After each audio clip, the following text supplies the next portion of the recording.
Halo, selamat datang di channel Ruang Taktik. Di video kali ini, kita akan analisis pertandingan North London Derby yang mempertemukan Tottenham Hotspur dan Arsenal. The Gunners mampu kembali menang atas Spurs dengan skor 2-0 di Tottenham Hotspur Stadium. Sebelumnya, anak asuh Arteta berhasil menang juga 3-1 di Emirates Stadium. Pada pertandingan ini, Arsenal mampu mengekspos cara bertahan Spurs yang mengkombinasikan mid block dan low block. Odegaard dan Saka menjadi bintang atas gol-gol Arsenal. Namun Ramsdale menjadi man of the match pada laga ini. Ia mencatatkan 7 penyelamatan, terbanyak dalam satu laga yang pernah ia lakukan. Nah, penasaran dengan jalannya laga dari segi taktikal? Let's go, kita bahas sama-sama.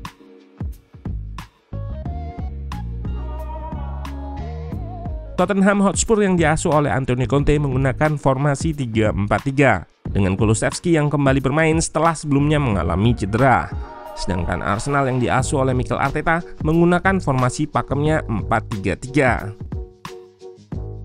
Spurs bertahan menggunakan shape 5-4-1, mengkombinasikan mid block dan low block.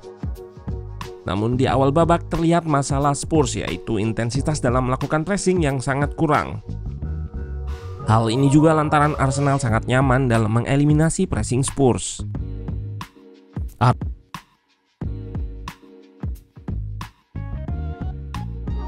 Arsenal build up dengan shape 2-3 atau 3-2 dibantu oleh Xhaka dan Odegaard yang drop untuk lolos dari pressing Spurs.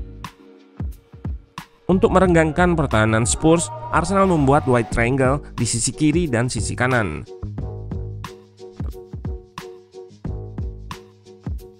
Lihat pada passing network Arsenal via mark start, sisi kiri lebih digunakan untuk melakukan kombinasi saat build up sebelum di switch play ke kanan.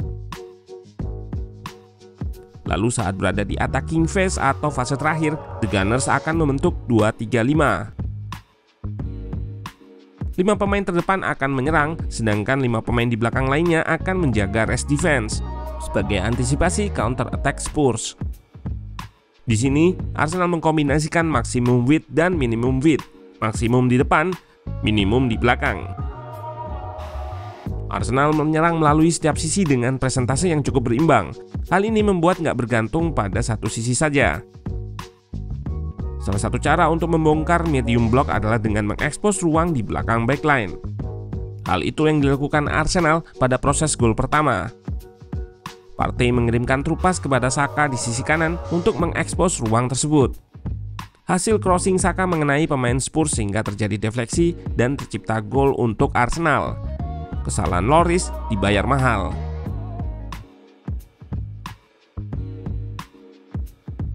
Terlihat juga Arsenal memanfaatkan long shot yang memang tepat untuk tim bertahan menggunakan low block. Ada ruang shooting yang bisa dimanfaatkan lawan untuk melakukan long shot di depan back.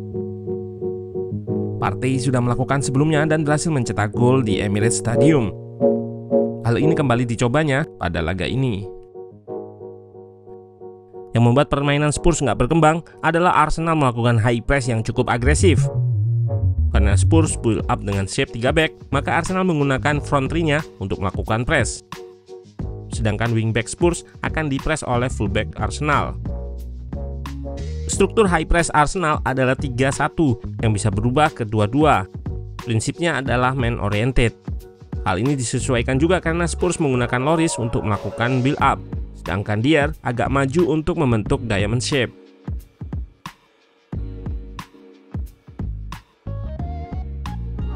Pada laga ini Arsenal mampu mencatatkan 8 high turnover dengan 1 yang dikonversikan menjadi shot. Ini adalah buah dari high pressingnya.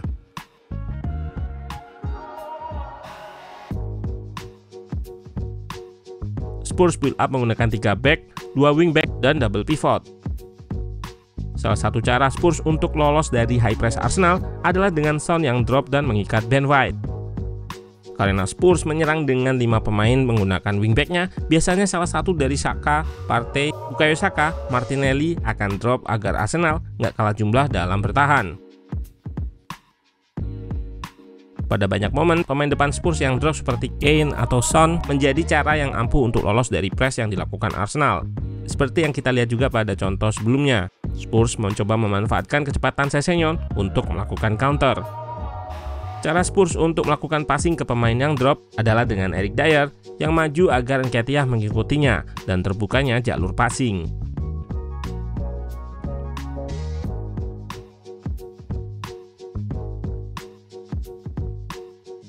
Defensive block Arsenal membentuk 5-3-2 yang bisa berubah ke 5-4-1 dengan Saka ditugaskan untuk melakukan marking kepada wingback Spurs yaitu Sessegnon.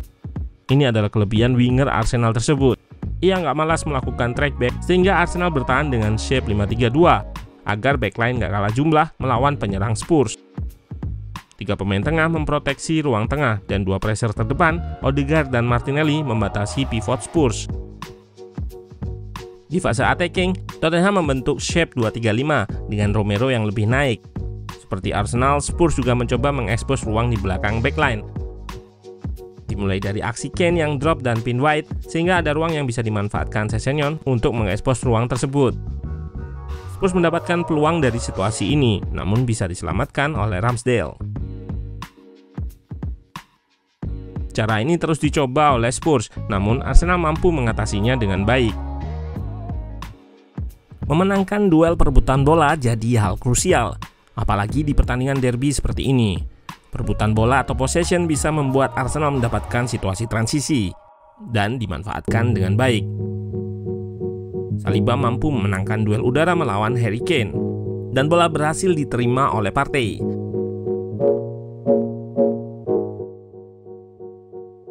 Arsenal pun berada di situasi 4 versus 4 melawan backline Spurs.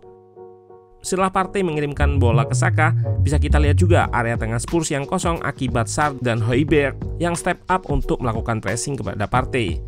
Akibatnya ada ruang shooting bagi Odegaard yang mampu melesakkannya menjadi gol. Kapten Arsenal ini sepanjang laga mampu merepotkan Spurs dengan pergerakan-pergerakannya. Berbeda dengan Arsenal yang menyerang hampir rata pada semua sisi, Conte lebih menargetkan untuk menyerang lewat sisi kanan atau sisi kiri pertahanan Arsenal yang dijaga oleh Zinchenko, khususnya pada babak kedua melalui Dejan Kulusevski. Spurs melakukan overload untuk mempermudah kombinasi 1-2 yang diselesaikan dengan peluang.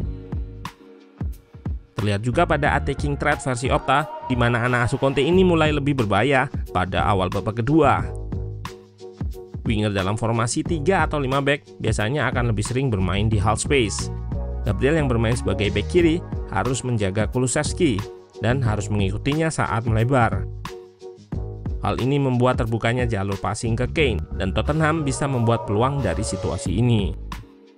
Cut inside dan shoot lewat kaki kiri Kulusevski menjadi cara yang kerap dicoba Tottenham pada babak kedua. Di akhir laga, Arsenal memasukkan Tomiyasu dan Tierney untuk memperkuat pertahanan. Ramsdale juga bermain luar biasa di laga ini dengan 7 saves dan menggagalkan peluang senilai 2,41 XGOT atau expected goal on target.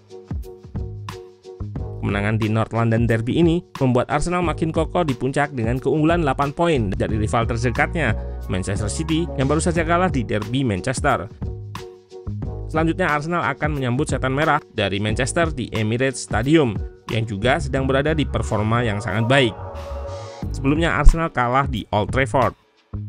Ramsdale memang terpilih jadi man of the match, namun pilihan ruang taktik ada Odegaard yang di awal babak banyak merepotkan Spurs dan berhasil cetak gol, serta krusialnya peran Partey dalam menjaga rest defense.